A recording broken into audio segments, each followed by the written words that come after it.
Hi guys, and welcome to week 13. So a few things to note for this week. Discussion board due Wednesday, homework due Sunday, and there's no quiz this week as you've just finished one up. I want to let you know that this is basically our last official, second to last official module. Weeks 14 and 16 are going to be combined into one module so that you can wrap up the course and start preparing for final exam. And then during week 16, the final exam window opens. And remember, that's taken at the testing center. So basically, we're working to sort of wrap things up in the next several weeks. And I kind of push hard throughout the semester, and then towards the end, give you that opportunity to rehearse and practice and get ready for the final and try to lighten things up a little bit. So weeks 14 and 16 are kind of a lighter module, and once you complete that, you can begin reviewing for the final exam. So this week, you'll be looking at the discussion board relating to data and how we can understand things that happen based upon looking at the data retroactively. Unfortunately, this deals with a crash that happened, a plane crash, back in 2007, and trying to understand why that crash happened, boiled down to a statistical event that occurred. This week, you'll be looking at multivariate functions. So we'll get back into using partial derivatives a little bit, derivatives, and they're called partial derivatives, not because you take derivatives only partially, but because there's more than one variable in the equation. So we'll see how that works, and we'll see how we model with data when there's more than one variable. So it's really just an introduction to kind of get you situated and get you thinking about those things. And finally, I'll go ahead and wrap up the discussion board, the refinancing paradox. So you have this house, $200,000, 4.5% APR. You've owned the house for 5 years, and you're offered refinance for 4.25%. And it seems tempting, but when you refinance, in some cases, you're going to have to pay closing costs again. So that's the cost to do all the paperwork, loan papers, credit report. All these things add up, and somebody's got to process all of this information and close the loan. So in that process, you pay 3% of what you owe on the house. Now, these things obviously vary, and situations are different, but these are the assumptions that we're going to go based off of. Oftentimes, you hear interest rate and you hear APR, and those are slightly different. The APR takes into account other fees, private mortgage insurance, other factors that the interest rate doesn't. So the interest rate is the bare bones, what you're paying on the loan, and then the APR tends to be higher because it has other fees accumulated in it.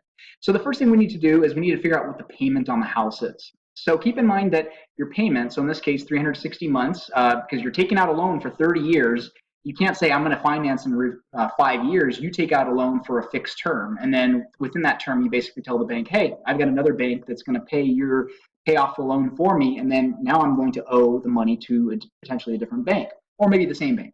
4.5%.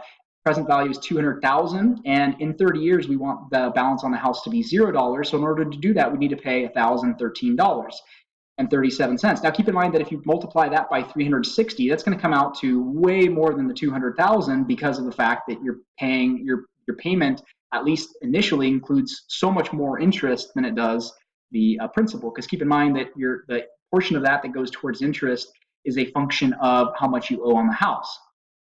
Okay, so next thing we want to know is if I make that payment for 5 years, what's my balance in 5 years, in 60 months? Well, you can't multiply this by 60 because that's what you paid in total, but the majority of that went to paying fees. So the way we'll do this is we'll say, okay, after 60 months, if somebody gives me $200,000, then I make that payment of $1,013 at 4.5%, I owe $182,315.83.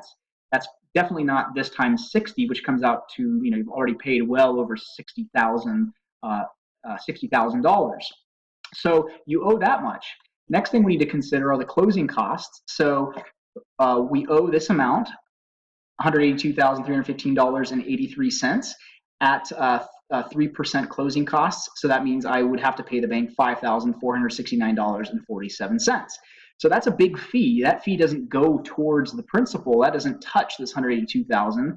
Therefore, I am going to pay this out of pocket. Well, my new payment is based on the fact that I'm going to take out a new loan. And most of the time, although it's not stated here, you're not going to take it out for the remaining 25 years. You refinance for a new loan term. So let's assume that you take out a loan and it's a new 30-year loan.